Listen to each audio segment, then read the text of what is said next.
Ni aibu katika michuano ya AFCON 2025, ni aibu katika soka la Afrika, ni aibu katika mpira wa miguu.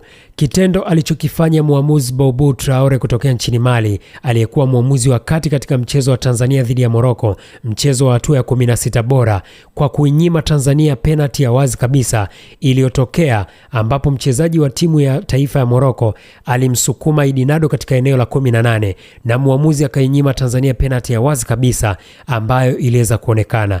Kitendo hichi kimezua mijadala mikubwa sana katika mitandao ya kijamii na katika vyombo vya habari. Ukipita katika peji kubwa za mitandao ya kijamii ambazo zinazungumzia kuhusiana na michezo kwa asilimia kubwa, utaona maoni ya wadau wengi sana na wapenda mchezo wakilalamikia uamuzi ambao ulitolewa na muamuzi Boubou Traore kutokea pale nchini Mali.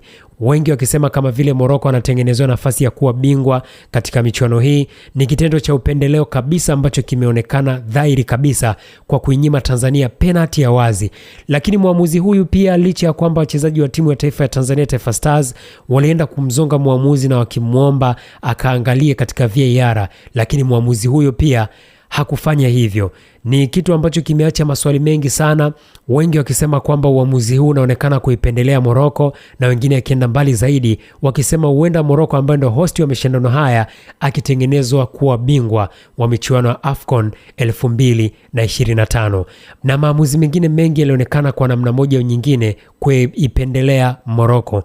Una maoni gani kuhusiana na uamuzi aliofanya referee wakati Boubou Traore kutokea Mali dhidi ya timu ya taifa ya Tanzania kwa kuwanyima penalty kwenye mchezo dhidi ya timu ya taifa ya Morocco?